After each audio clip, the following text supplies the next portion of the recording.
My name is Anthony, and I live in an average middle-class neighborhood with my 6-year-old daughter Grace. Grace's mother, Sarah, died shortly after giving birth.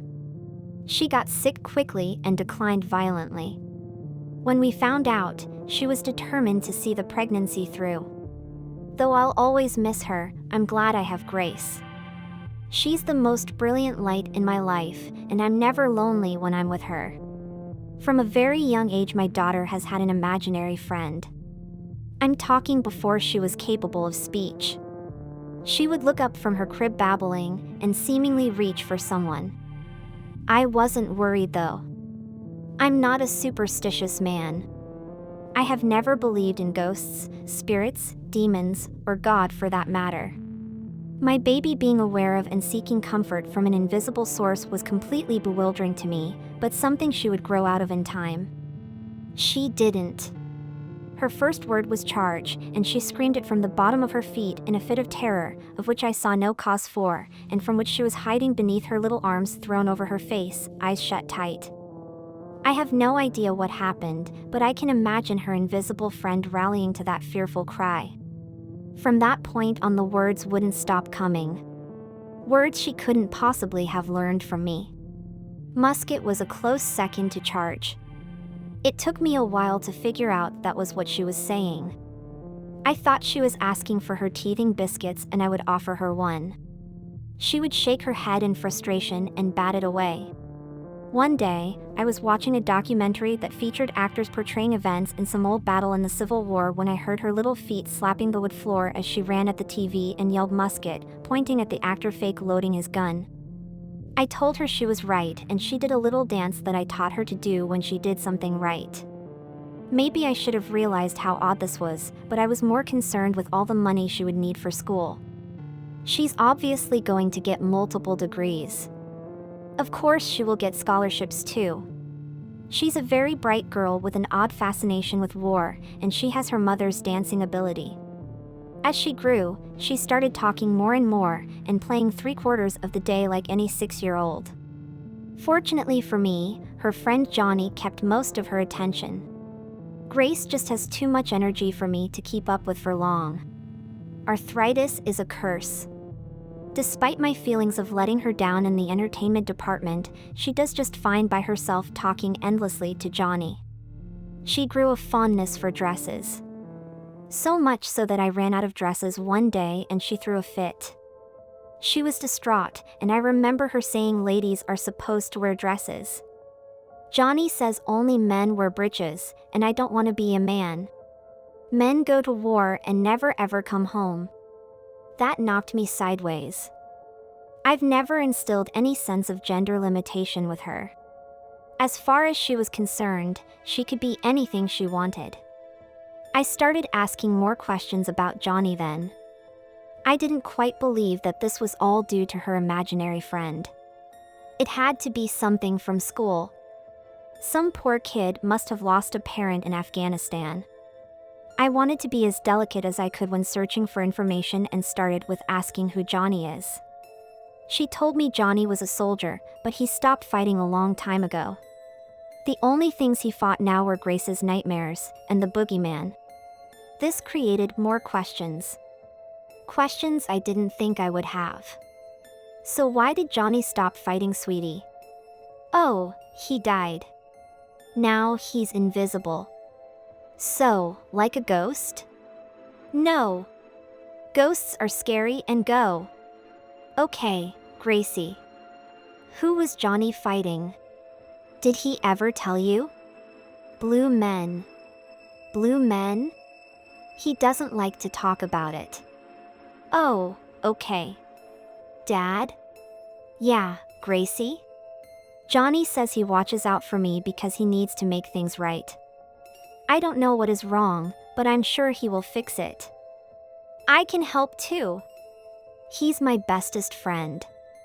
Well, any friend of Princess Gracie is a friend of mine. Life went on as usual. Grace continued to frolic in frocks, and I was more diligent in laundering them. Everything changed in one night. I woke up from a deep sleep to a loud crash coming from the room across the hall, Grace's room. I immediately ran, and threw open the door. It's strange how all your pain fades away in moments of panic, but I'm grateful for the speed it allowed me. On the floor there was a large, dark mass, unmoving. I flipped the light on. I don't know why I didn't when I opened the door. I can rationalize it as not wanting to blind myself in a moment of unknown. However, the truth is probably closer to me not wanting to see what was actually happening in my daughter's room. Grace was in the farthest corner of her bed, cowering in the corner, and a white man, dressed all in black with a large black bag, was bleeding out on the floor beneath the window he had climbed through. Blood was soaking his shirt, little pink bubbles rising from his lips. I rushed Grace out into the front yard and called 911. The police and ambulance came quickly, but the intruder didn't make it. I felt awful. I mean, yes, he broke into our home, but that didn't mean he deserved to die. And just how did he die? I was confused, and the police didn't understand when I told them that I had no gun in the house and wasn't even present when whatever happened went down. I was terrified, and I couldn't believe that someone would break into my home just to kill themselves in front of my child. Only, the intruder didn't have a gun that I saw. I could tell that the police didn't quite believe my lack of weapon story, but they said that he was probably attacked by an accomplice who had a change of heart. Grace, however, told us that Johnny had shot the man with his musket and then disappeared. One of the policemen patted her back gently, didn't believe a word, and gave me the number of a child psychologist.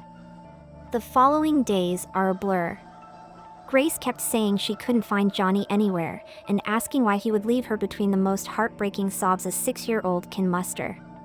I'm consoling her as best I can, but what can a father know about consoling a child on the disappearance of their best friend?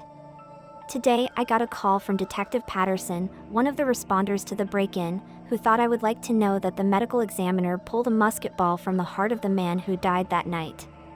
He was the one that didn't quite buy my harmless act, but he really didn't care, seeing as the victim was a criminal. He also described to me the contents of the man's bag. He didn't want to upset me more that night, especially not with my daughter there bleary-eyed and in shock. He finished by remarking that the man was a no-good piece of trash that is better off dead. I'm inclined to agree. I'm so thankful that Johnny was here. No matter what he did in life, he redeemed himself in death, and I am grieved that he has moved on. The Cursed House and the Witch Book. A family, dad, mom, a girl, and a boy bought a house in a village. The next day they decided to take a walk in the forest. The locals warned them that there was a cursed house in the forest and that they should not enter it or else everyone would die. They decided not to stray far from the village, but still got lost. Night fell. Rain was starting. Suddenly, as if out of the ground, an old abandoned graveyard sprouted in front of them, and beyond it an old church. This was the cursed house. They were scared, but the father said that it was all prejudices, and they would wait out the rain in the church. As they were walking through the cemetery, the boy seemed to see white shadows moving between the graves. He told about it, but no one believed him. Because no one else saw them. They entered the church, it was empty. The boy started to explore the rooms and suddenly heard someone following him. He stopped and listened. He hears bones rattling behind him, as if a skeleton was walking across the floor. The boy got scared and ran. While he was running, the bones did not rattle. But as soon as he stopped, the bony steps started to approach. He ran again, but stumbled and fell. It turned out that he stumbled over a book. He picked up the book, and the steps subsided. The boy understood that this book was magical. He was delighted and quickly ran to his parents. The father had a flashlight, and the boy began to examine the book. The book was ancient, with yellowed stuck pages and incomprehensible letters. But there were pictures in it, and the boy decided to understand the content through them. He carefully unsealed one page. It depicted a man defending himself from wild beasts attacking him. Other pages could not be separated. The boy closed the book. Dawn broke. and everyone saw a wide yellow road leading from the house into the forest. Everyone was delighted and started following it. They walked all day, and in the evening they stopped for the night. The father suddenly discovered that he lost his flashlight and went to look for it. He reached the last turn and found that the road was gone. He ran back and told the others. And then he realized that the book predicted their further fate. He unsealed the next pages and saw a man standing on a stool with a noose around his neck and an executioner nearby. Further pages could not be separated. The boy got scared. He decided not to sleep all night and not let anyone go anywhere. In the evening, when they went to bed, he noticed that his sister had changed a lot. Her eyes were shining, her lips became bright red, and her face blue. His sister came up to him and closed his eyes with her hand. He wanted to open them, but his eyes were not responding. In the morning, the boy opened his eyes and saw his sister sleeping next to him.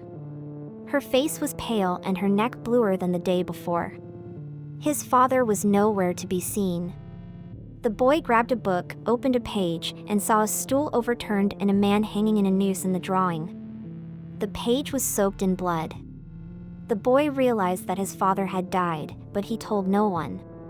His mother woke up, took the children by the hands, and they set off down the road. Soon they heard a strange creak, and around the bend, in the middle of the road, they saw a withered black oak. A corpse swung from a branch, creaking and banging against it. It was their father. The mother and the boy burst into tears, while the girl began to fuss and say that they needed to keep moving. So, they did. Soon, the boy decided to look at the book. He saw a woman sinking into a swamp. She was up to her neck in the mire and grasping onto a small bush. The boy shuddered and looked around. There was no swamp in sight. He was somewhat reassured.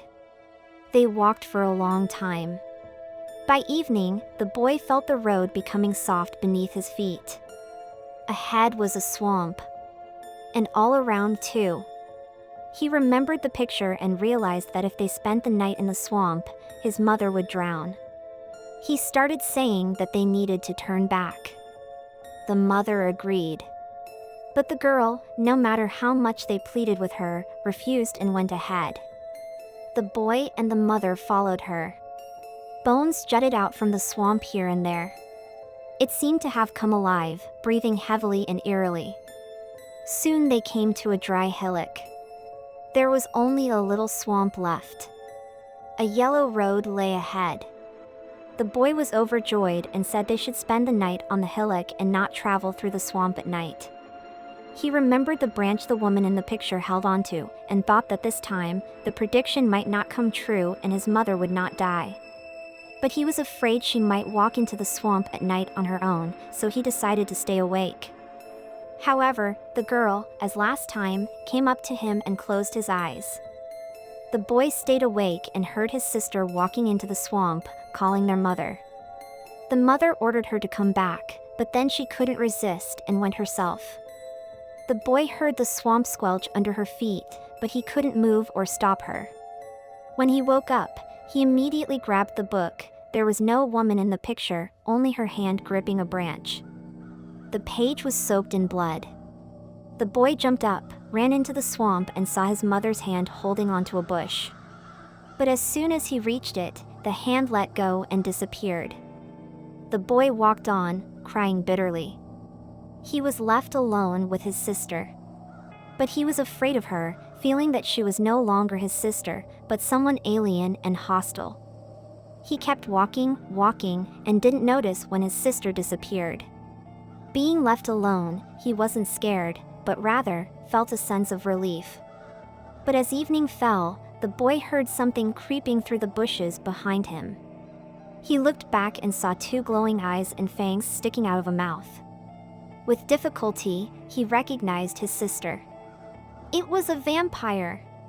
He screamed and ran as fast as he could. His sister chased him. She almost caught up with him, but then dawn broke, and she disappeared. The boy saw that the forest had ended. Ahead were mountains. He left the cursed yellow road and ran towards the mountains. Climbing the highest peak, he opened the book and breathed a sigh of relief seeing that there were no more pictures. But then, on the last page, he saw words seeping in blood. "O mankind, I've cursed you, it's true. May thunder crack both heads that act undue. Whoever grasps me embarks the golden way. Will first see all companions fade away, then meet a death most brutal in dismay." The boy felt a chill creep over his skin, and he started to run wherever his eyes could see, away from the yellow road. But no matter where he ran, he kept encountering the yellow road. Clouds began to gather over his head, lightning tore the sky into pieces, the thunder echoed through the air. And the boy, gripped by terror, kept running and running. Suddenly the entire sky was illuminated by blue flame, turned white hot, and then became blood purple. The boy screamed and, breathless, fell to the ground. In the morning, shepherds found a dead, completely gray-haired boy in the mountains. I was 10 to 11 years old when this started. My brother was 4 to 5. Like most kids, Kyle too had an imaginary friend. And like most kids with imaginary friends, Kyle had given his a name with distinctive physical features. If I remember correctly, the friend's name was Bosco. Bosco was short, pudgy, and had a gray beard. My parents thought it was a bit strange that Kyle's imaginary friend would be an adult man, but they didn't dwell on it too much. Bosco quickly became a part of our daily routine. While getting ready for school, Kyle would insist that I needed to stop hogging the mirror as Bosco had to fix his hair and beard. At breakfast and lunch and dinner, the chair next to Kyle was to be left unoccupied because that's where Bosco would sit. My parents were just grateful that he didn't ask for an extra platter to be prepared, as Bosco did not eat. He just wanted to sit there to keep Kyle company. Bosco would make his presence felt at school too. Kyle's teacher once called my mom how impressed she was with Kyle's quickly expanding vocabulary. He was learning new words, and when asked, he would say his friend Bosco had said them to him. I remember this one instance when a new family moved into our neighborhood. Their kid was Kyle's age. Mom took us over to say hello to them. I remember Kyle shook the other kid's hand and said rather clearly, "I'm very pleased to make your acquaintance." The other kid just stared. My mom struggled not to look smug.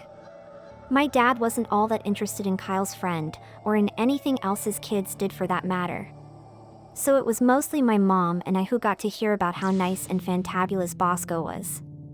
Then came the incident that made us rethink just how imaginary Bosco really was. One day, Kyle and I were waiting at the bus stop just outside of school for Mom to pick us up. This place always had a lot of parents and kids around, so it was safe. Suddenly, Kyle began pulling on my arm, telling me he wanted to go to the store across the street and get a candy bar. I told him we could get one when Mom got there, but he just wouldn't listen. He pulled on my arm almost frantically and kept saying he needed a candy bar now. I gave in and walked with him to the store, all the while telling him if Mom got mad at us, it would be his fault. The moment we had crossed the street, the driver of a bus lost control of the vehicle and mowed down a bunch of people at the bus stop. It was like a scene from a movie. I was in a state of shock while Kyle started crying. When my mom got there, she hugged us for what seemed like an eternity. She knew we could have been among the people who were crushed. Once we had gotten home and had calmed down, she asked me why we had crossed the street. I told her about Kyle wanting a candy bar. She questioned Kyle, who told her he didn't really want a candy bar. Bosco did. And he's the one who told Kyle to get me to go to the store with him. My mom turned pale. For some time after that, life went on as usual. Mom now asked Kyle about Bosco quite regularly. But he didn't say anything out of the ordinary, just regular kid stuff. But another surprise for us was right around the corner. My mom's sister, our Aunt Rita, had just moved to our town. She had landed a job at the same company where Dad worked. And I remember that she and my dad got along very well. One weekend, my mom took us to see our maternal grandparents. Dad said he couldn't come as he had work. Mom seemed disappointed but agreed to take us without him. Nana and Papa too were impressed at how articulate Kyle was becoming, and listened with great interest about his new friend Bosco. The next afternoon, we were all sitting in the living room. I was playing with my grandparents' dog. Mom and her parents were talking while Kyle was fiddling with the TV remote. He switched to a channel where the movie Ghost was playing. The famous pottery scene, you know which one, was on.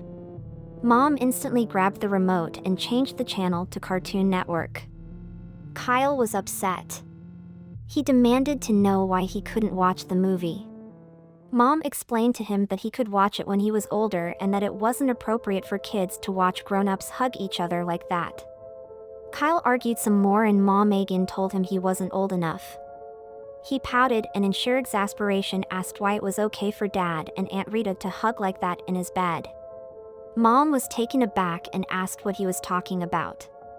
Kyle told her that Dad and Aunt Rita would get naked and hug in his bed, just like in the movie when we were at school and Mom was at work. Once or twice a week, Dad would come home for a while and he and Aunt Rita would hug in Kyle's bed, and then get dressed and leave. Mom was outraged and asked why he was making up such a disgusting story. Kyle insisted that he didn't make it up. Bosco had told him. Bosco also said that Aunt Rita was hugging Dad right then even as they spoke. Mom's gaze turned cold. She told our grandparents she was going home. She drove back to our house in a hurry. I deduced that Aunt Rita really was there because Mom came back later that night with more of our stuff and said that we'd be staying with Nana and Papa for a while. My parents were divorced by the end of that year. Graveyard robber. Once upon a midnight dreary, in an obscure corner of this great land, there lived a strikingly handsome young man. His charm was only rivaled by his wickedness. Living a life of sinister allure, he made a graveyard his home, an unoccupied tomb his bed. For most, it would be an unthinkable abode. For him, it was a sanctuary befitting his deadly vocation. His days were filled with an eerie tranquility as he lay dormant in the earth's embrace, and when night fell, he would rise from his grave, an embodiment of the shadow itself. In the shroud of darkness, he stole and killed. He was a phantom that only brought dread and death, a silent terror that haunted the sleeping town. The local law enforcement had been trying to catch this elusive criminal for 3 long years, their efforts yielding nothing but frustration and increasing fear among the locals. However, despite his ominous lifestyle, the outlaw felt the stirrings of a more human longing. At times, he'd steal away to local dances, blending into the crowd as just another face. One night, amid the twirling silhouettes and soft music, he met a girl. She was as radiant as the morning sun and as enchanting as the evening star. They fell in love, their souls intertwining in a dance as old as time itself. Overwhelmed by this newfound emotion, he confessed his love to her, to which she responded with equal ardor. She proposed marriage, oblivious to his dark secrets. In a voice trembling with uncertainty, he confessed, "Darling, I dwell in a grave." She merely smiled, replying, "So, we shall dwell in the grave together." Hesitant, he revealed his darkest truth, "I am a criminal. The police have been hunting me for 3 years." Unfazed, she vowed, "Then I shall become your accomplice." With an uneasy sigh, he agreed, "Very well, come with me."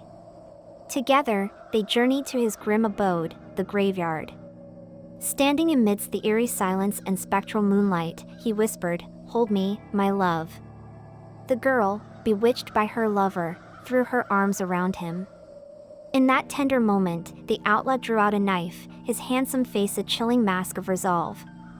He slit her throat, her lifeblood staining the quiet serenity of their surroundings.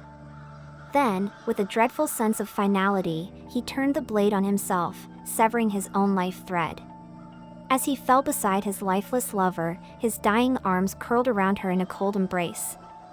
The next morning, the graveyard's chilling silence was shattered by the discovery of 2 bodies intertwined in death. The townsfolk, their faces etched with horror and sorrow, buried the doomed lovers together, their mortal remains sharing the same tomb, the same eternal slumber. As the soil was piled on, the dreadful tale of their doomed love echoed in whispers, another ghost story added to the graveyard's grim collection. The lovers found in death what they could never have in life, an eternal bond, as undisturbed as the grave that held them.